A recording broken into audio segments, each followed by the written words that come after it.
Welcome to the very late challenge podcast with me, Paul Cope, and him, Gareth Roberts. For those of you watching live, thank you for waiting. You didn't even go for the piss. I didn't even go for a piss in the end. I only threw, that isn't the main reason we're so late. I only threw that in whilst we were just dicking around and talking about other stuff. Welcome. And you'd think with us being this late, I'd have prepared what I was going to say when we started the show, and I haven't. It's episode 71. That's creeping up, isn't it? We're going to be 100 soon. Yeah. That's wild. What should we do when we're 100? Just same as we always do. Can we have like a live audience, lads, for when we're 100? Like just loads of them all on chairs in there. They're nodding. They're saying yeah. Yeah. So like, you know, if you're interested in 29, yeah, so plan that in 29 weeks. And for those of you, when we mentioned it, said, well, I'd come from abroad if you paid. You've got time to save up. 29 weeks from now. I love the way I'm like, we're nearly there. And then my brain went, no, 29 weeks from now. Copy catchphrase bingo. 29 weeks from today is apparently December the 28th. Oh, so we could be like Christmas. Yeah. In between Christmas. So people could come over for a Christmas holiday. We'll do a TLC celebratory thing. Well, I've got a problem that I realised the other day. What? So I feel like over the course of doing content, maybe not necessarily on the Late Challenge, but certainly across the Anfield app and, you know, people who follow me on social media, etc. I think I've mentioned, haven't I, that I've got a 101-year-old nan. Yes. Who I look after. And so I don't know why this came to me, but I was driving and think loads of thoughts come to me when I'm driving, which is simultaneously scary but quite good. Like I always think, how come I'm thinking of that when I'm meant to be, you know, watching where I'm fucking going. But yeah, I thought, oh no, of what am I going to do about my nan this year? Because like I cook my nan's Kimbo dinner and box her off, like, and like she likes that, you know, she's not in hers for Christmas Day because, you know, she's in hers a lot. And I was thinking, well, how's this all going to work? Because, you know, she's not at 100. She can move about and she can get up and down her own stairs in her own house, but, you know, it's all hard work for her, obviously. And I'm in a first floor flat now. I've moved. Mm-hmm. And I just can't picture a scenario of her getting up all them steps. And I know that she'd be disappointed if I said, we'll just have it in yours, because she's like, I'm always here. And I can't be bothered explaining about my ma, but that's a mad situation and not an option. So I don't know what I'm going to do. And I've taken her out before, as in, you know, like we, you know, had her at the Village Hotel it was. And wasn't a fan. I was just going to ask you that. Would you take it out? Yeah, and I don't think she was that into it. No. Like, obviously, you know, I'd the mirror and all that. And I got a nice picture of her with Father Christmas, which was quite funny. And she did buzz off it. But just overall, I felt like she felt out of her comfort zone. She just wanted to be with her grandson in his house, ideally. Yeah. And, you know, sit there with, you know, Queen, King now on the telly and crack on. So now I'm like, I can't ask someone to lend me the house for Christmas Day, can I? Why not? Well, they'll be using it, won't they? There'll be someone who's not using their house for Christmas Day. Anyone not using their house on Christmas Day in the Highton area, ideally, because don't want to take it too far. This is the other thing, like she moans about, and again, you know, fair enough, about going to places that are in her world far. What's far for her though? Because this is reminding me of my nan who passed away a long time ago and who lived in Anfield. And if my mum, I grew up in McGull, which for anyone who doesn't know the geography of Liverpool is like a 20-minute drive from Anfield. And my nan, I think she came in my lifetime. She died when I was about 15 or something. I think in my lifetime she came to our house twice, and I was in the car with her both times because we had to drive to Anfield to pick her up and then drive back. And you as a kid, you're like, why are we doing it? But anyway, as we're driving back the whole way, it was like having a kid in the car. Yeah. Going like, are we nearly there? Yeah. When are we going to be there? Yeah. And I remember going to my mum at one point. She went, Mary, why have you moved so far away from me? It's like you live in Australia. A 20-minute car journey. And she'd been to our house twice. And I mean, obviously she'd only been once the first time. That's how it works. But is your nan like that? Yeah. So like last year, I lived in Kirkdale, and she thought that was miles. Kirkdale to Heighton, yeah. Yeah, and now I'm in Crosby, so it's it's a good half an hour like in the car. And she'll definitely comment on that and won't be happy with it. And then after a half an hour car journey, she's got to get up the stairs. Not going to be happy. And then she's got to get back down them. Half an hour car journey back. So what are we looking for ideally? Someone's house in Heighton with easy access. Yeah, and there's no lift or anything in the gaff. Do you know what I mean? She's definitely got to tackle those stairs. It's not the most accessible of flats, I would say, in that circumstance. So yeah, I'm just a bit stuck. People are saying in the comments, go out for dinner. Done it. People are saying stop pissing about, lads. I'm presuming that's before we started. Rather than this actual content. It might be this content. It could apply to either. Because we've gone off tangent before I've even said what's going to be in the show. I know. I haven't even said hello. I mean, like, we know, don't we? We've just been talking about before we started about we've done that thing. We're both comfortable with where we are with the late challenge, aren't we, mate? Yeah. But previously, obviously, you do the thing where you're like, we read all these things, watch all these videos. This is the best way to do that. Your thumbnail should look like this. Your opening, even remember when we were doing that? Yeah. If the opening says exactly what's in the title, then YouTube recognises that, delivers it to more people, and your content will do better. Well, we're royally fucked this time, then, aren't we? And I think it said as well not to swear in the opening. Oh, I get that when I'm doing the clips all the time. There's a thing now where it says like about monetization. Is there any profanity in it? And I'm like, it's hard enough to get the AI to do your proper clips. And then when I'm like, can you do them without us swearing in it? It's like, no, you swear all the time. I'm like, well, we're fucked then, aren't we? We're just trying to be ourselves, innit? Yeah, but look, this is jumping ahead because I've been reading a book. Go on, what's that? It's just Rock Hudson, obviously his real name, said, I think there's a bungalow for sale in Diners Lane. And I know Diners Lane, I used to walk that way to school, and also my dentist was there. Good story. But yeah, I don't think the solution is buy a bungalow. Like, why not?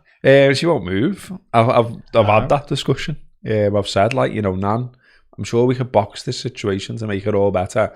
I did a dossier once, and like fully did my research and showed it and said, you could go here, you could go there. I could move in with you, but not here because this is too small. Blah blah blah blah. Ooh, no, love, not at this age. Ooh, no. I mean, I don't know if to go into this detail or not, but so I will have started to finish now. She's entitled to the old right to buy, not the new one. The new one's shit. The old one. And so she could get her house for next to nothing. Oh, we talked about this, haven't we? Yeah, and she won't. Because she says, oh no, what would they say? I'm yet to discover who they are. But currently the house is owned by a housing association and not a person. So I don't think the housing association has an opinion, because it's not real. Yeah. It's just a name. I wonder who it is she's worried about. I know. It's a shame because, I think, we could probably sort something better for her. But yeah, as someone has said in the comments, so Man City. Yeah. Yeah. That's the funny thing, Joe. And Sorry, everyone. This is the problem with short-term growth for channels like this, is that someone tunes in and goes, oh, I'd listen to these. I'll give these lads a go, talking about Man City. And within 5 minutes, like, why are they talking about that lad's nan and Christmas dinner? It's June. We're like, but that's what we do. I'm comfortable with it though, because I listen to like a fair bit of radio, and there's loads of shows where they do that. Mate, you know my opinion now, and I've said this. I think I've said it on air. Like, I've settled into this, and I've been reading a book which is Boss, which I was going to mention later, called Same as Ever by a guy called Morgan Housel, and it's a follow-up to a book called Psychology of Money, and it's all about, like, it's on the face of it, it's about money, but it's actually not. It's about human behavior and psychology. And there's a boss bit in the bit I was just telling Rob just before we came on, that like there's a boss bit he's just said, which I'm like, yes, because it's exactly what I've been saying lately, which is someone came to talk to him in his in a business years ago about social media and talking about all the hacks and growth hacks and all that, and he said the one thing they didn't say was just produce dead good content and do it for ages.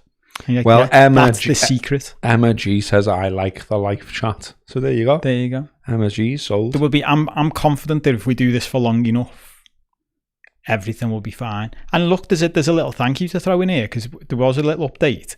You get little emails from the podcast people. The podcast people.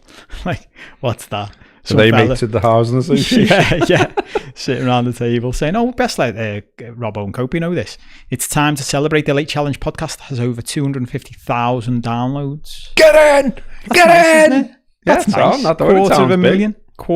And we've only been going just over a year. Yeah, that's sound, man. So thank you for downloading our podcast, and thank you for listening and watching. We usually do this at the end, so we'll do it now. Cheers, everyone. Yeah, love you. We love you, and we love your sport. Do you want to try and solve the Nan Christmas issue now, or we've got 6 months to build we've thrown it out there. We can revisit it. Yeah. I mean, like, why can't you cook for it in her house? Because she's there all the time, isn't she? So she likes the fact she likes to get out. She gets out, yeah. And when you say, "Oh, we're just gonna sit in here where you always sit for another day," it's a bit like, any alternative? I know, but this is the funny thing, isn't it? Like I keep saying this lately, like kids and old people are exactly the same. That's not a breaking news story. Do you know what I mean? Most people know this, but it's like a kid, isn't it? It's like, oh, all right, well, I'll take you to my house. Well, where do you live? Well, I live in Crosby. That's too far. Like, well, all right, well, I'll do it in your house. No, I don't want to do it in my house. Like, so you want me to take you for Christmas dinner, and you want me to cook it, but only in very specific circumstances. Yeah. It's like, yeah, that's exactly right. You're like, yeah, that's what it's like dealing with old people. We should say, mate, in more serious news, a couple of people mentioning, and obviously we've seen it ourselves. All the best to Alan Hansen and his family. We hope, absolutely, I hope he makes a recovery. Sad news that he's struggling and that he's in hospital. An absolute Liverpool legend, isn't he? Do you know what I mean? Like a stalwart, like a Kenny Dalglish, like an Ian Rush. He's in that small frame of absolute. Like, I think the legends gets overused, doesn't it? Sometimes he's an absolute legend, isn't he? And but he's also in that small group, isn't he? That I think you'd struggle to find someone who's got a bad word to say about him. Yeah, I was thinking that over the weekend. Yeah, it's funny this when I saw the news yesterday. Yeah. I'm not one for the whole celebrity people are sick and dying thing and everyone mourning. And no, I know. I'm not usually up for that. But so when I see someone and it hits me, I'm like, oh God, that's it. It's like, oh, I get why people are like this for other people now. I saw it, I was like, that's really sad. That. So yeah. Definitely. Just like an eminently likeable fella, basically, wasn't he? Yeah. You know, like you think about sort of the old school match of the day and all that. Like, I know there was like a bit of Mickey taken about like some of the phrases he used, and he was very fond of like a 3-part list, wasn't he? Like, and what was it? Was it abominable or something like that? Like, you know, like he was always like having a go at the defending, wasn't he? And and then there's the quote about Man United, which gets, you know, mentioned far too often. But forget all that, he was good. Do you know what I mean? Yeah. And as you say, I mean, I looked in some comment boxes when I was reading stuff about him, and there's quite a lot of nice stuff in there from, like, you know, rival fans who, you know, a lot of whom tend to be weird about these things. There was Man United fans in there, there was Evertonians in there, and there did seem to be a lot of sort of warmth and love around him. And it, you know, the number of games he's clocked up for Liverpool, the number of years he clocked up at Liverpool, and what a player as well. Like I always think about how often have you had the conversation over the years where you're like, okay, what's your all-time Liverpool 11? And everyone's always throwing Hansen in, aren't they? And like, for him to just stay there as a, you know, every time you name it, well, Hansen's got to be in it. You know, if that shows you like the tier of player that he is, basically, doesn't it? Well, especially when you're talking about that generation, do you know what I mean? Of like our dads and uncles and granddads generations, and who were all this is a very stereotypical thing to say about a whole generation of men, but in my experience, all miserable arses. Yeah. Who were very difficult to please. The fact that they're all like, no, Hansen was great. It's like, oh, fucking hell. He was then, was he? So yeah. Well said, mate. And 620 games for Liverpool. Yeah, unbelievable. So yes, hope he recovers soon. It's one of the things it always creeps up on you as well, isn't it? You're like, and this is a middle-aged thing for our demographic and for what we talk about. Like life just disappears and creeps up on you, and I often think that about people who are out of the public eye and you forget that like 10 years has passed since you last saw them. Yeah. And because you haven't seen them, you forget they've aged 10 years in that time. And you're like, oh shit, yeah. I mean, still relatively young at 68, but it was it was really weird. The news, the time of the news for like me and my mates, because we went for a big walk on Saturday, and just randomly, no reason, nothing had come out at that stage. We were talking about him, and I was literally saying like, he's not been in the public eye for like a long time, has he? Like, not even done like the odd interview or someone's tracked them down and done a podcast with them or anything like that. Yeah. Really, I think the only reason the reason he might have come into my mind actually was there was something on I'm going to say Friday night, but I might be wrong. But anyway, it was a programme on BBC One about like Scottish and Irish footballers and their impact on English football, and he got a mention in that. And I think then he was obviously sewn into my mind. And then we're on this big walk just talking about the Reds, and I was like, it's mad that you never hear anything about him. And then, WhatsApp the next day from one of my mates, we were literally talking about that. Seems he's not well. So, bloody hell. Shit. So yeah, fingers crossed for Big Al. Hopefully he pulls around and he's okay. And yeah, thoughts with the fam. Absolutely. And that's a segue back into some footy chat, which we are going to have this week, on top of all the usual ramblings for the summer content. Some of you may have seen or will have seen that I did an Instagram live when the Man City news broke last week, and people seemed to enjoy it. So we thought, considering the news hasn't really moved on since it broke, and we are called a late challenge for a reason, when we came up with the idea of doing this podcast, it doesn't need to be fast reaction pieces, and we've had a few days to think about it. So we're going to have a chat about the latest in Man City versus the world. We'll probably have a little chat about the John Henry piece that was in the Financial Times as well, that revealed some Tom Werner ideas that Henry got the blame for initially, which some of you will have seen as well. And then, who knows, if we've got time in this show, we might talk about the Euros. We might have a little bit of an update on AI, because I saw something on that last week. Bit of mental health chat, which lots of you seem to like.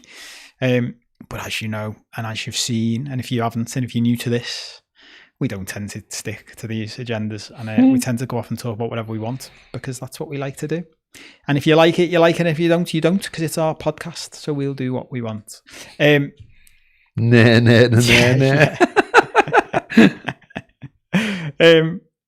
we me and you haven't really talked about this, have we? Because you just sent me a message last week, and I'd been in the office at this new place I'm working in a couple of days a week, and I'd seen the news as I was on my way home, and you messaged me, and I didn't actually read the full article until I was just about to do the Instagram live, and I did think to myself, I won't be able to talk very long about this. And then I just like trotted through the article, and Joe had highlighted some key bits which I've thrown in our agenda so we can like wander through them. And as I was going through it, I was genuinely like, Robbo said, and I mean this very much fits in this category. There's a section in this show now, and Robbo suggested we could rebrand the whole show to just be called "Oh Fuck Off Football." Yeah. And I was just, every bit I was getting to, I was just like, oh, fuck off. It has got to a point now where it's like a big fucking joke, isn't it? Really is. Like, to be reading some of the stuff they were saying, I was genuinely laughing as I was saying it. Going, it's that they've got, as a phrase my nan used to use, the brass neck to say some of the stuff they've said. To paint themselves as the victims. They're the victims. I mean, one of the bits that jumped out of it in the middle of it was they're saying that the current rules will make the league anti-competitive. They've won 7 of the last 8 Premier League titles, and they think it's anti-competitive against them. Like, even just that, you're like, sorry, I don't get this. But my favourite thing, and someone on the Instagram Live said we should get some TLC merchandise with this phrase on. My favourite phrase in the whole thing was the tyranny of the majority. And you're like, that's wild. So basically you're rebranding democracy, which is what the Premier League runs on. And it's not just a normal democracy. A normal democracy is 50%. like a normal vote, just over 50% for most things. I mean, you can win. We've got an election coming up. The general election will be won, guaranteed, with less than 50% of the country voting for a party. The Premier League, you need 14 out of 20 clubs to vote on something. So it's getting close to a special resolution level, like 75%. To call that the tyranny of the majority is to basically say democracy of any type is tyrannical. Yeah. And it's like, and then I was thinking about it afterwards, like, yeah, but I might have said this on the live. And what you want is the tyranny of the minority. But it's funny, isn't it? Because like, where's this coming from? It's coming from a state that like is an authoritarian state. Yeah. You're like, yes, this makes sense. If you just look at it in that context, it makes sense. Oh, yeah, it does. We think we should just be in control of the decisions. Why? Well, that's what we do. The whole thing. That's what we are. The whole thing looks like, and I know it's all dressed up in legal language, and like, you know, they've got like a squad of lawyers on it and all the rest of it. And they're all, you know, shape shifting in however they can to present it in some kind of meaningful and not laughable way. But it's proper throw your toys out the pram material. It's like the kid who always gets his own way and is being told no and has a tantrum. And I know exactly what that feels like, being, you know, having got a 3-year-old lad. It's like the football club version of that, and like the absolute, you know, the people are going, like Man City fans going around a U-bend to come out the other side of the toilet to explain how it's all sound. Like, I'd love to see, and I'm yet to see, a City fan commit to video or to a written piece or whatever. I've had enough of this. Because, you know, I seen something the other day and I quote tweeted it as a laugh because it just made me laugh about like how, you know, it was one of them straw man arguments about like, this is the same as when there was a Super League proposal and you didn't see Liverpool fans opposing that, didn't you? Yeah. What were them? Who made them banners then? Who put all the stuff out there? Who put stuff out, like on the gates of Anfield? Who was all over Twitter? Who was making podcasts? Who was writing about this is the end for them? They should do one after this. They've got it so wrong that they should go, and we want another set of owners. I think that was Liverpool fans. What are you doing? Like, you know, I know it's not all of them, and there must be fair-minded ones among them. But, you know, when you've like made banners about lawyers and things like that, and you're almost sort of celebrating the fact that, you know, you're going to win, you think, because you've got unlimited money and more money than the Premier League has collectively probably, and that it's all going to get wrapped up in bullshit, and, you know, it's just sort of like eventually someone will back down because there's no more money left. Like, I mentioned on here before that I've been watching that Dope Sick, and I've finished it now, and it was really good and really well done and really well put together. But equally, it was depressing, do you know what I mean? And sad that, you know, in the end, spoilers, but in the end, like the family behind the drug that swept across America and ended up with loads of people addicted and dead and everything else, like they're still going at the end. I haven't really done anything wrong, to be honest. You know, you know, in the face of like overwhelming evidence, and they just sort of like paid themselves out of it, you know, and they're still all right, or that's what the story told that I watched. You know what I mean? And this is a bit like that. It's like, but we can just keep throwing money at it, and money will make us right even if we're wrong. We'll just keep, you know, we'll get more lawyers. We'll challenge it in another way. We'll go to another court. We'll invent another reason why it's wrong. Hang on, lads. You've come to our league. You've come to the English Premier League, and then you're telling us, one club, how to collectively, against the collective, you're telling us how to run our league, and you're saying it's sound for your sponsors, which is you, to invent figures and sponsor your club to whatever tune you want to meet rules. When anyone fair-minded, man on the street, whatever you want to call it, could look at it and go, looks a bit weird, that. Looks a bit fishy, that. Because you know what? If the global entity that is Man City can actually attract those prices for sponsors, well, forget the court case, lads. Just go and get a sponsor that isn't you. Because that's apparently a fair fee, isn't it? Do you know what I mean? So if it's a fair fee, there'll be loads of other brands out there who are desperate to be all over Man City, and it doesn't have to be Etihad or whatever, does it? You know what I mean? It doesn't have to be your current sponsors, which looks dodgy. Just go and get all them other lads, and you can show the world then that it's a fair fee and there's not a problem because you're huge, apparently. But yeah, it's like, joking aside or piss taking aside, it's just tiring. And I was saying to you before, like, our Twitter accounts, like, it is what it is, a bit like the podcast. It's not the most well-followed thing in the world. It's not the biggest thing in the world, but nevertheless, you still sort of get an idea of what themes hit home, what people engage with and what they don't. And anytime you say, oh fuck off football, loads of people are over it. And now people are sending it to us. So there's clearly a good chunk of people now who feel that way about football. And Man City are a big part of that, what they're doing to the game. And I don't see why, there's anyone sort of defending it. Like, it's just wild now. It's off the charts where they've gone with it. Did you see, and like the stuff about you, sorry, I just wanted to add as well, like, to go back to the child analogy. When they're saying, like, if this isn't boxed off, we'll just pull out to the community. We're not going to put money into women's football anymore, or the community, or we're not going to do any of the good stuff anymore. What? Oh, so you're just admitting that all that's just bullshit then? You're admitting to the sports washing aspect of it, are you now? Yeah. And then you've got, like, not mentioned too much, but it caught my eye today. Like, you got sort of Newcastle lurking in the background and all this, going like, yeah. Because, their argument has been in the past that rules were rushed in to stop them spending a load of dough. Yeah. Because we don't want just two clubs who can spend unlimited dough and the rest pick up the scraps, do we? Like, the idea, surely, and, you talked about it on that live, like, some of it's not ideal, some of it's not the best thought out, and there is an argument and there is a conversation to be had about how does someone come through in a fair way and build the club and become competitive. And, equally, some of the knobby stuff, there's something in there where they're right, but it's how everyone's going about it and how conversations are had and how arguments are put across. So, in the past we've had that, and I haven't got notes in front of me, I'm just, freewheeling off the top of my head here, probably tell.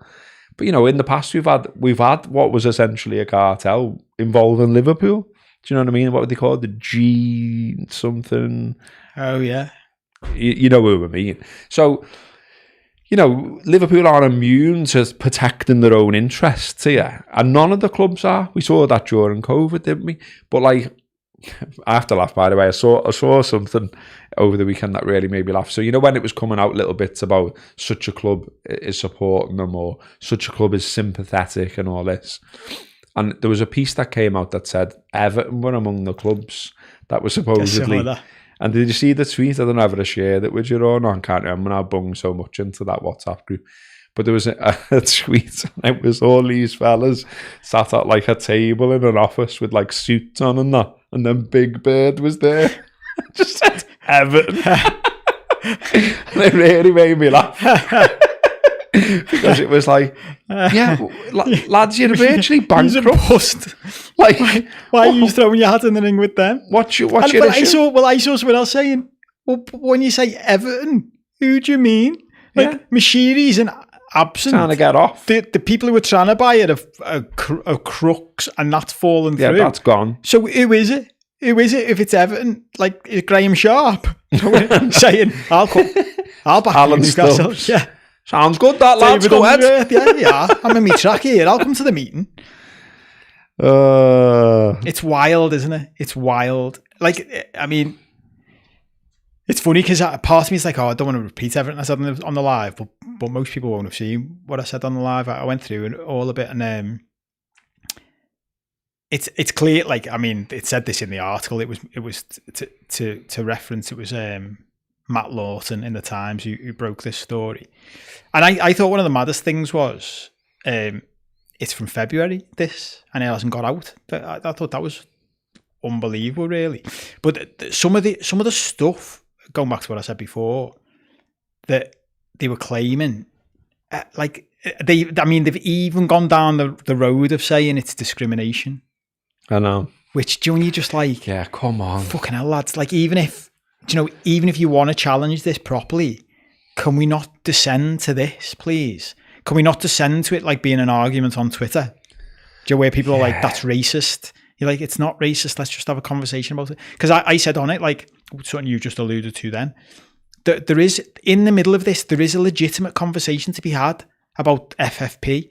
And I think most people would be sympathetic to it if done properly, but not the way they've gone about it. Because the bit that they always forget to say in this stuff is they're part of the league that agreed to these rules. They didn't say years ago when this got voted in, well, we want to challenge them now. Like, that's the way to do it, isn't it? When the rule gets voted in, say then, we don't agree with this. Even if you're in the minority then, say then, we think this is in some way oppressive of the minority and we should do something about it. Don't wait, which is what they've done, until you're on the verge of your 115 charges for cheating coming up and then bring it up. Because I tell you what, fellas, that doesn't look good. Of course. Because everyone can see. Though, do they? Don't but this is the point, isn't it? They don't care, because it is... I'm sure lots of people know this just from a common sense perspective, but it's worth just saying, like, it's just it's a classic legal tactic in legal disputes. Like, just bombard the other side. There's a bit in Dope Sick where I was just like, this is City, isn't it? Where, like, you know, the fellas who pursue the company and keep trying to, like, you know, nail them on what they're doing, and that they, you know, they know what they're doing and they know that this is addictive and all that kind of stuff. When they eventually start getting somewhere and there's, you know, challenges start to go in. There's one day where the two fellas are stood outside their office and all these vans start arriving, and like they're down the street and they're like, what's that? Like, the document you asked for. Do you know what I mean? So there's, you know, it's like overloading them with so much stuff that they know they can't get through it. And that's what, you're right, that's what City do. And it's like, well, this will delay things another 2 years. Yeah. And in the meantime, we can go and win trebles, quadruples, whatever, and you know, all pretend that it's nice and rosy and we're the best team in the world, and that we've done all this fairly and there's nothing to see here. When, you know, again, any right-minded fan can see exactly what's going on. And it's like, you know, all the stuff we've had this season, every single one of them has been looking for a way they can circumnavigate rules that were agreed. So, you know, like, there's all the outcry about Everton, but what did you do, lads? You broke the rules. Yeah. Forest, you broke the rules. Yeah. Chelsea, like, you bought all these players in a way where you thought, we've spotted a loophole here. So we'll spend £1 billion, we'll buy loads of players who are young. So, and we, you know, our loophole that we've spotted is now being closed, because that's another way that it's being looked at from above, and they've gone, well, that's another way where they're trying to circumnavigate the rules. It didn't work, like, and we all buzzed off them. But, you know, that's not the point. And it's like, I don't know, it just all becomes so tiresome, doesn't it? And it's like, it's almost every day. And I don't know if you want to come on to it now or you got more to say, but I just wanted to add why it's in my head.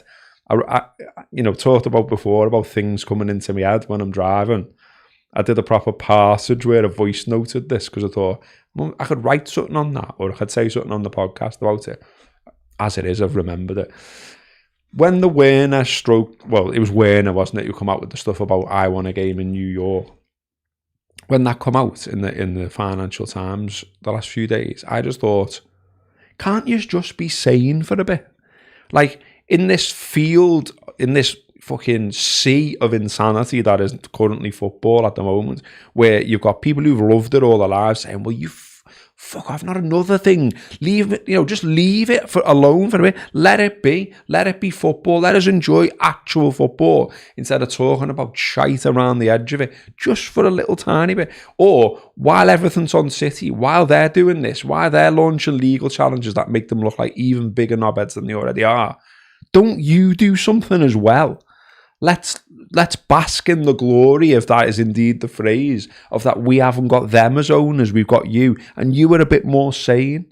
And then you say something fucking insane, something mad, something that is, you know, would have been a collective facepalm for everyone who worked for Liverpool Football Club, but you did it anyway. Do you know what I mean? Like, am I breaking confidences? I don't know, because I know a load of people who work there. I can say, hand on heart, that there was people at Liverpool Football Club going, what the fuck? I know that, because it was nothing to do with them. a bit like the Super League wasn't either. Yeah. Do you know what I mean? It's the owners at the top of the tree going, oh, I've had this idea there. Why don't we do this? Should they speak to everyone at the, the actual club? Should they see how that might go down with fans? Should they think about how that might look? Should they think about anything? Or should they just go, I'm just going to float this idea out there? And fuck it. Tom, stick to fucking Mork and Mindy, lad. What the fuck?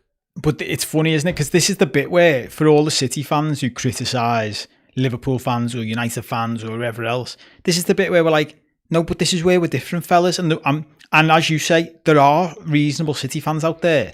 And it's mad that, I mean, I'm not all over Twitter, which we'll come on to a comment we got during the week later on.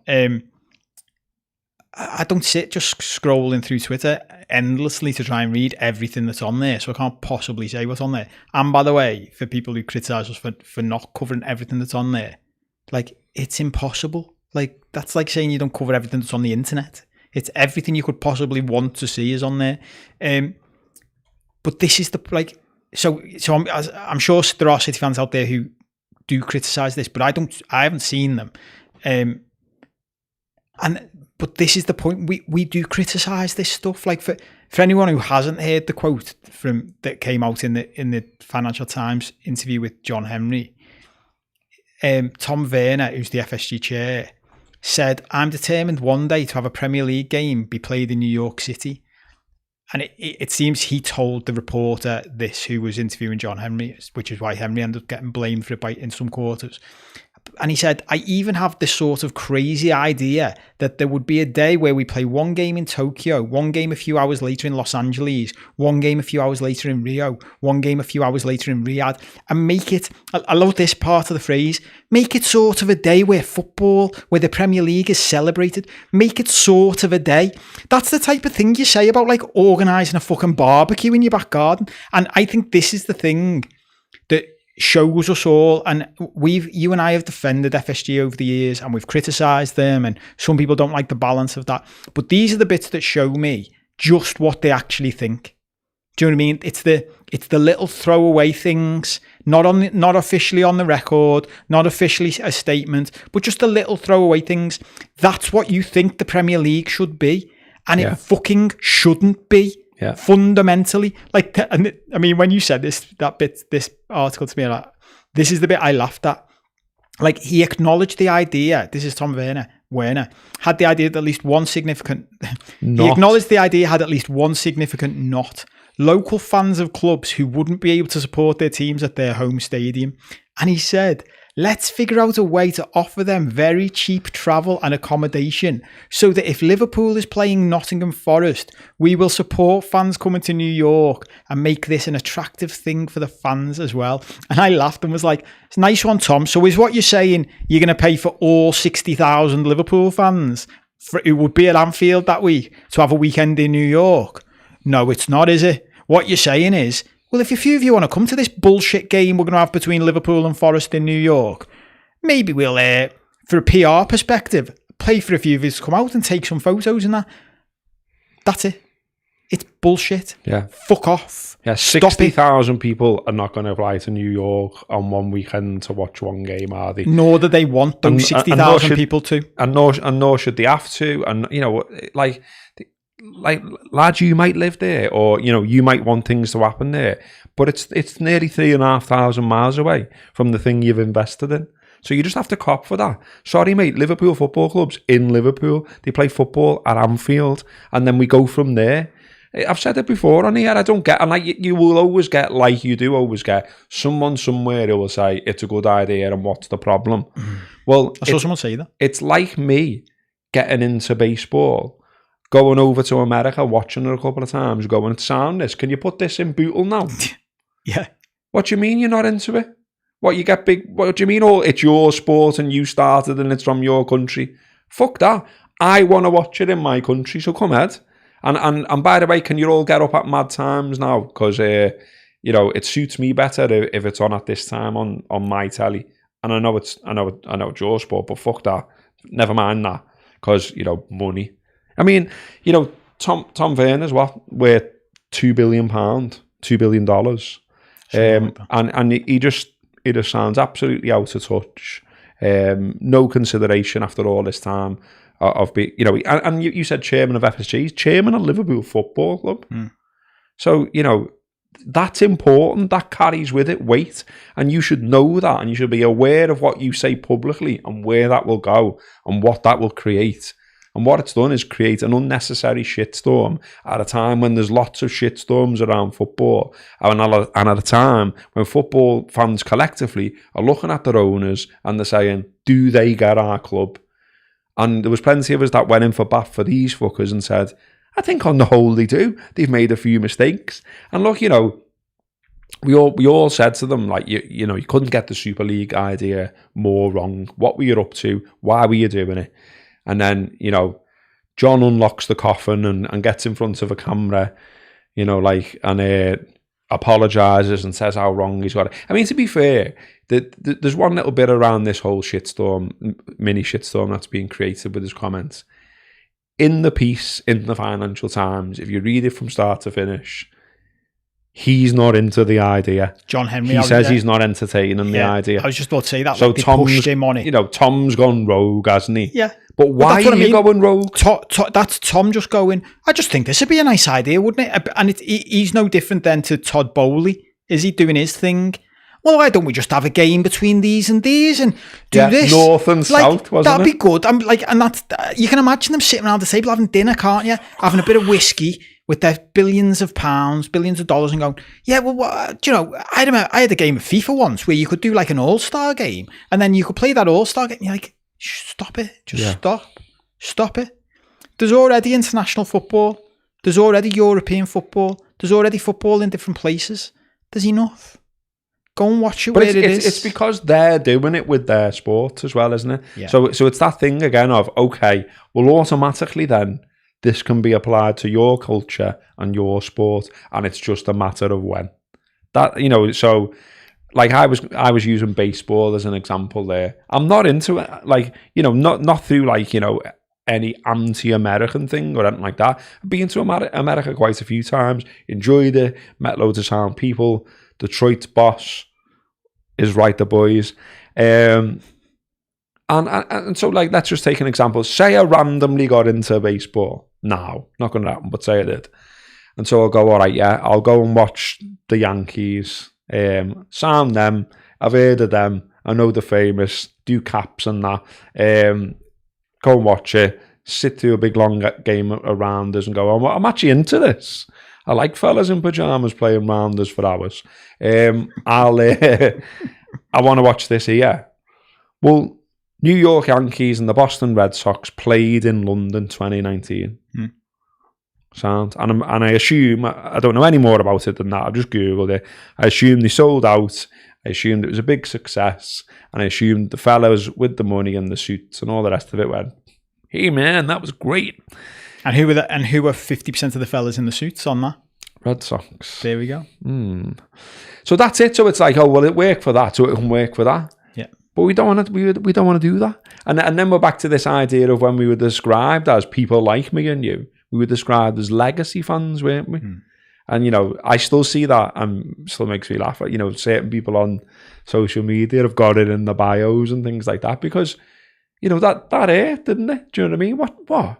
So do we not count? Do you not care? And I've talked about that before, haven't I? About, you know, I think as a football club, I know if you boil it in a certain way, you can say everything's daft.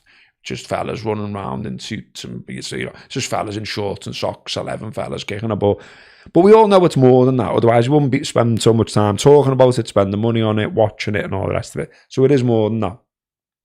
So treat it as such, and don't treat us as mugs, and don't, you know, and you. I think you want to feel valued as a fan, and like I'm back now after what Werner said there. It gets you thinking about the Super League again and the motivations and why they were doing that, and it gets you thinking daft thoughts that could be totally wrong, like, well, Jürgen just holding all that together.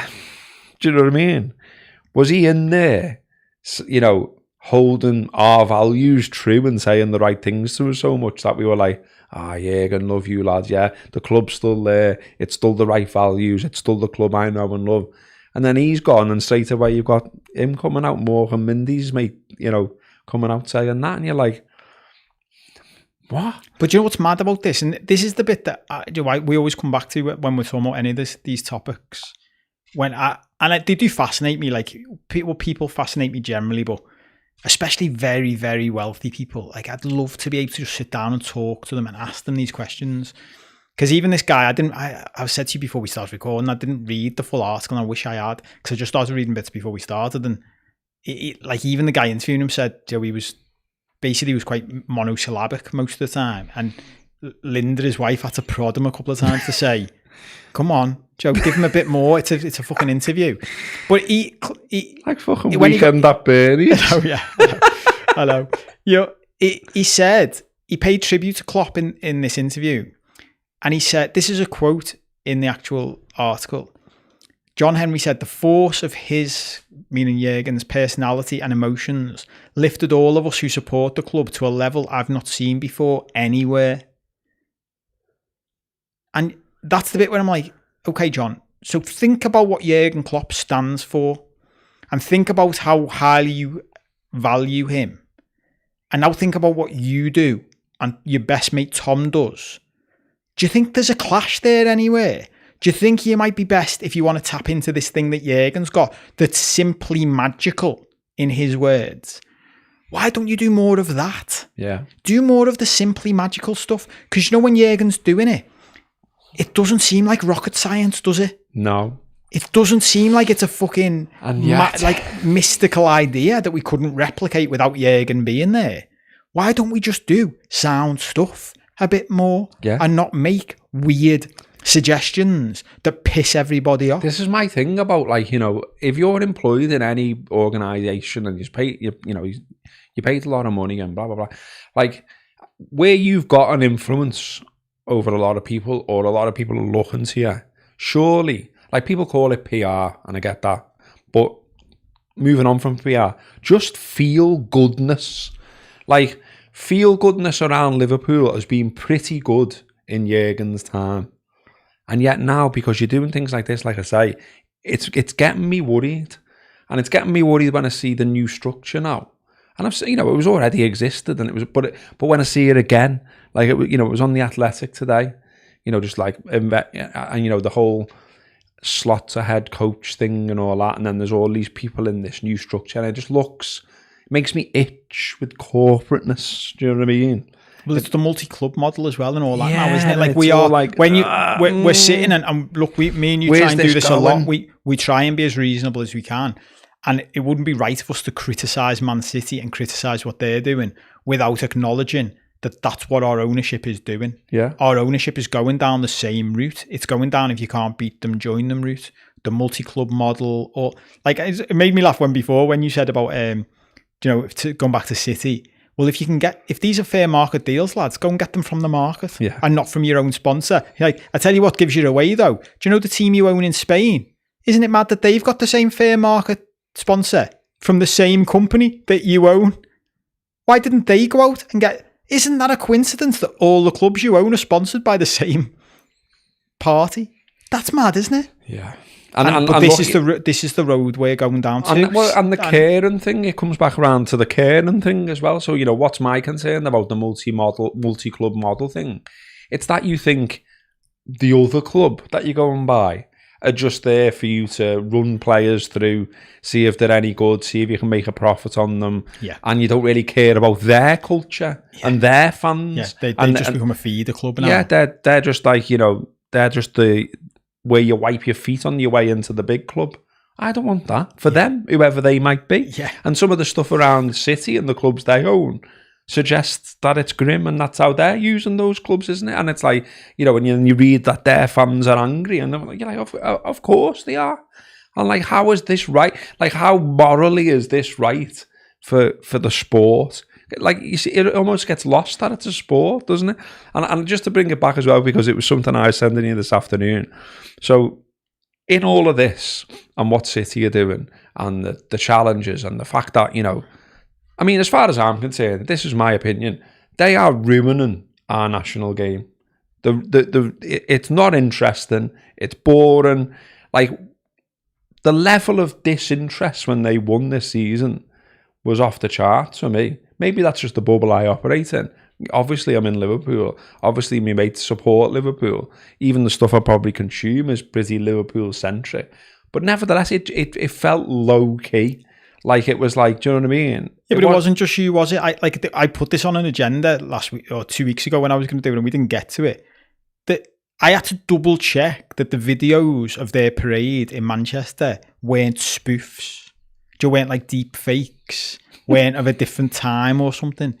Everybody who posted about it were like, this is embarrassing. Like, there were people saying, why is City persisting with these fucking parades? They were even the camera work from the bus with the players, you could tell was angling the camera so you could only see the players and not see off the side of the bus. Yeah. That's how bad it was. So it's not just you being Liverpool-centric and stuff. They don't even give a fuck anymore. Yeah. And look, for the usual caveat of me being fair about this stuff and whatever, we've talked in the past about when Liverpool won their last of their 18 titles in 1990. That was boring. That was shit. Yeah. Apparently, there was no parade. There was no fucking pyro in town, was there? Red There was fellas in the pub going, well, what are you doing tomorrow? Yeah. Just so I get it. That happens. But we don't need to bullshit about it, do we? No one gives a shit. But guess what? No one gives a shit even more with this. Because it's like, yeah, the team with the most money and the best manager wins year after year after year. You know? And you know, we're there challenging now the fundamentals of the actual league, the competition, football in this country almost. And like, you know, they're almost free to do it. Like, I don't think there's anything in the Premier League rules where they can be lashed out, but there should be. Do you know what I mean? Like, all right, well, if you don't like it, there must be. Get off then. It's a membership club. Like any membership club, you can lash out members who misbehave, can't you? Everything is always surrounded by a degree of self-interest, isn't it? And so when they're not arguing with each other, I'm sure there's like some kind of degree of protection in there. And, you know, they will have looked at all that. What I was going to say was, you know, the idea of the government coming in at any point, and obviously, you know, the regulator now, the idea of the regulator as being kicked into the long grass because we've got the election. Certain things that were due to go through, that being one of them, still got pushed through in what they call wash up, I think it's called, or something like that. But that was chosen not to be one of them. So Masters and his boys, you know, got what they wanted for now. When it comes back around again, if it comes back around again, what state is it going to be in then? What power is it going to have? We've already seen little indicators that it's not going to have the power we want. We've seen worrying little things about the government sort of saying, or the current government saying, you know, or seeming to say, we're not sure about that because that might piss off, you know, that state. And it's like, yeah, it's almost like the state should know football clubs then, isn't it? But I was sending you this stuff this afternoon, wasn't I? I was saying it's interesting when it's something else and not football. Like football, it's sound for football to be a political football. But when it's something else, oh no, we can come down like a ton of bricks on it. So there's the idea of you know, the Telegraph being owned by a Gulf state, I think it was the Telegraph. And the stuff around that, if people want to go back and read that, you know, the tone of it, what's coming out and being said by, you know, lords and all the rest of it. Media Minister, I got it up before because I was going to mention this. Media Minister Lord Parkinson of Whitley Bay. You know, Media Minister Lord Parkinson, yeah. Foreign state ownership, if used to develop or control narratives which align with another state's interest, may over time corrode trust in our media. That is why many countries already have rules limiting foreign state ownership, and that's why we're creating a new regime which will prevent foreign states from having a stake in a UK newspaper or news magazine. So yeah, what about completely fucking up the national sport to align with another state's interests? Because that's what we've got. You know, these lads aren't in it for Man City, they're in it for themselves. So, you know, where's the intervention there? And how come we can't suddenly bring in laws around that, but you can over when it's a newspaper. So, you know, it's pick and choose, and look, you know, again, there will be someone somewhere, probably not anyone watching, to be fair, because I imagine it's mostly people who do give a shit about football, but people who don't will say, it's only football. And, you know, there's something about, you know, there's something a bit elitist, isn't there, about all this? Like, oh no, you can't be touching on newspapers. Let them have football. You know, it's only football. Football fucking matters quite clearly to an awful lot of people. And you know, and I've said it, other people have said it, it's been said for years. It was sort of like part of the bill, if you like. We need to protect our football clubs. And you know, I get if people say it's a bit late for that and the horse is already bolted, but let's reverse engineer it then. And, you know, the way he says there, Lord Parkinson, many countries already have rules limiting foreign state ownership. He's talking about newspapers. Many countries already have rules limiting foreign state ownership in football. Germany have got the rule there, haven't they? The 50+1. And that got talked about years and years before all this shit came along. And you had certain people writing certain pieces saying, oh, no, we don't want to be doing that. And then those very same people now seem to be quite aligned to Man City. It's funny that, isn't it? Mm. Well, it's funny because I don't know. This is a bit we didn't talk about when we were talking about the regulator, which is probably one for another day because we're running out of time on the main show. The sad thing is for all of this for me is that we're relying on saving football is a government regulator. And I had this conversation with someone years ago, in another controversial topic that we'll talk about another time, maybe. Which is, yeah, but what can you name me one thing you trust the government about? And it's like, why would they be any better at regulating footy than they are at all the other shit that they fuck up? Do you know what I mean? Like, exactly what you just said then. Like, so we're going to rely on the people who don't give a fuck about us to regulate the thing that we give a fuck about, that's being fucked up by the people who they're in bed with anyway, for the reasons that they're fucking us up for all the other stuff in our lives. We're going to trust them to sort out this one. It doesn't work. And it's the wider thing, isn't it? Of like, sooner or later, we're just going to have to take control of it all ourselves again. Well, I was just and be like, say, we're not just standing for this anymore. I was just going to say, all of this has stemmed from football fans, though. And that, you know, like, so I understand not trusting government, but, you know, like, it was football fans that essentially made this happen and got it this far. The regulator? Yeah. Oh, yeah, I'm not saying it's not. I'm not saying we should and even do like Tracy not Crouch, do it.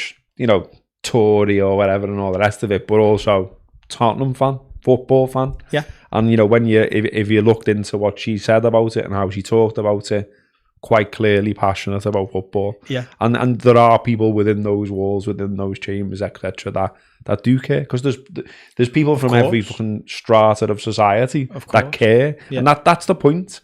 This isn't something to just be trampled over by lads who don't give a fuck because they've got loads of money and have got their own way.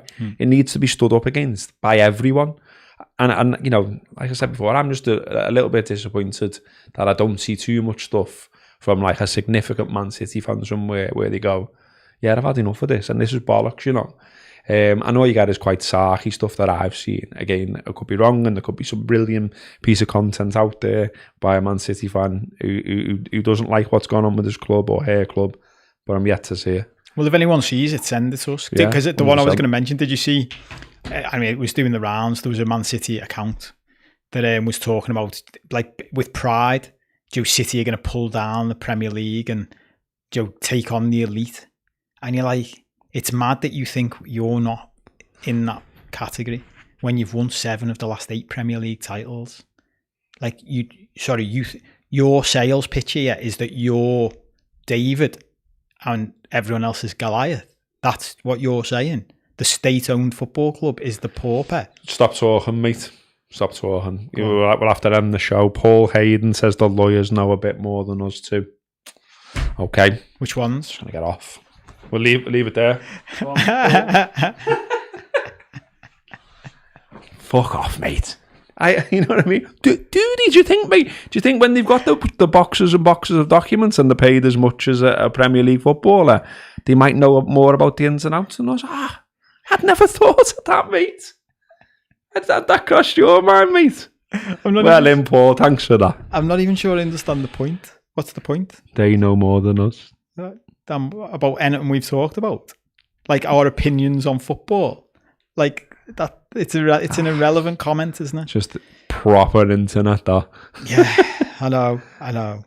But anyway, we're out of time. Generally. We're going to talk about everything else on the Patreon show. And as MOG points out, what did you used to do, mate? Me? Yeah? It's on your cup. I don't like talking about that. I've never mentioned that on the show, and I'll never mention it. I was actually going to say that before. This is the bit that like always goes, and you know, I love doing this. Like, people will talk about the Premier League legal team or Man City's legal, and you forget that like what you actually mean is, Joe, the Premier League legal team will be X number of people, and it won't be very many sitting in an office somewhere, probably in London, going, I'm already fucking busy. I'm already doing 12-hour days. And that's why this stuff works. Because Man City go, do you know you're preparing for that case against us with 115 charges that's coming up in November? You're like, yeah. You go, you're going to have to deal with this one now. And they're like, well, we haven't got enough people. We haven't got enough hours in the day. And it's like, I know, yeah. We have, because we're fucking minted and we've got unlimited resources. I'll tell this one story to highlight to everyone how it works in the real world, which is exactly what you're seeing playing out. One of my mates worked at one point when you're laughing at the rumblings. Yeah, just like someone having a massive Trump. A massive Trump. If that was a Trump, Jesus, you probably can't even hear that. Been old Nadim for about 3 weeks. One of my mates went to work for like a huge corporation at one point. I can name them because I don't know any details to reveal any confidential stuff. It was Stanley Black and Decker, and a multi-billion-dollar international company, right? And the CEO asked him to like tell him what was have a look at a contract, because there was a dispute with a smaller business they had the contract with. And he said, can you have a look at this contract and come back and just tell me what we do? And he'd only just started working there. So my mate looked at this contract, went into the CEO and said, yeah, I've reviewed it. Basically, we're screwed. The contract, what the other side's saying is right. So we're just going to have to, abide by the contract. And the CEO started laughing. And he went to him, God, I forgot you're new. I wasn't asked. That's not what I was asking you. I was just intrigued by what was in the contract. He went, we're not abiding by it. And my mate was like, what do you mean? And he was like, we're Stanley Black and Decker. We don't have to abide by that contract. We can do what the fuck we want. It might not have been, I'd be probably in danger naming the CEO, because I don't know it was the CEO. It was somebody in Black and Decker said that. But it was like, that's how the real world operates. They were like, well, we'll just bury, if they sue us, we'll just bury them. We'll just bury them in a court case, and we'll wait till they run out of money. Isn't it, that football's ended up in and among all this, though? Do you know what I mean? Like, how often were we having conversations like this, and all of a sudden, like, finances, balance sheets, and all that, and now legalities are part of being a football fan. And like, I genuinely would quite like to, consume and just only be interested in the actual football. But it'll be funny, like, seeing, maybe we'll get AI to do this. We'll do a bit of an AI update on the Patreon show. You could probably get AI to do this now. I wonder what percentage of our shows since we started, like, just over a year ago, I wonder what percentage of our shows have talked about non-football stuff when we've been talking about football. Do you know what I mean? Like, we're like, on the face of it, this show is about football, but we haven't talked about any football, have we? We haven't talked about anybody kicking a ball around. We've talked about like legal cases, basically, which is sad. And anyway, whenever you're watching, if you're not watching this live, whenever you're watching or listening to this back, the hearing was actually starting today. We're recording this on a Monday, so it's an arbitration apparently.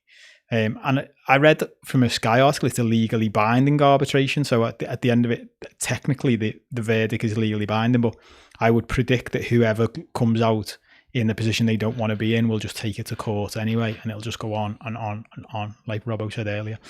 But we'll wait and see. But that's it. That's all we've got time for the main show.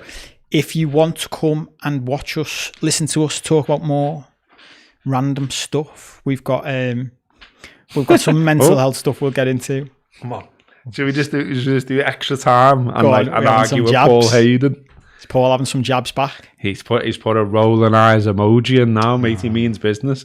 He said, was he a failed lawyer and that's why he's a YouTuber?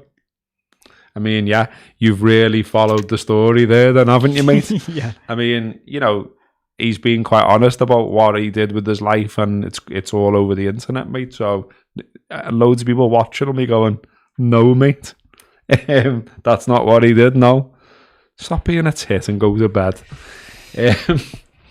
Yeah, that's the end of the show, isn't it? I don't even know what to take. What to take with that? Come over. No, this come is over. deep, Paul. This is a deep. Come over conversation. to the secret podcast. Yeah, now. come over, Paul. Come over and watch. If you haven't joined us yet on Patreon, you're missing out, and you know you are, and you're probably there thinking one day maybe should I sign up this summer.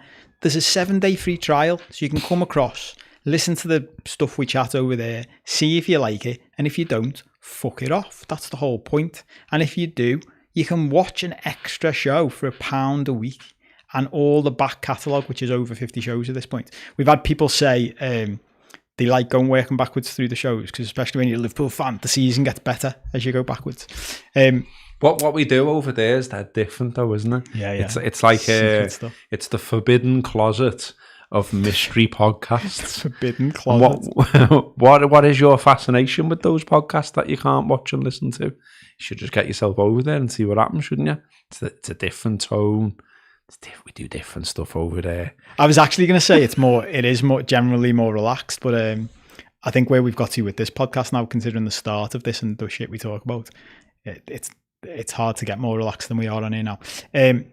But we will have a nice chat about mental health. We will talk about a comment that we got during the week, because we do share with you the really nice comments we get sometimes, and we got a bit of criticism this week. So I'm going to talk about that because it interested me. We might talk about England and the Euros. It depends whether we can be asked. There's a lot of you're asked in that topic.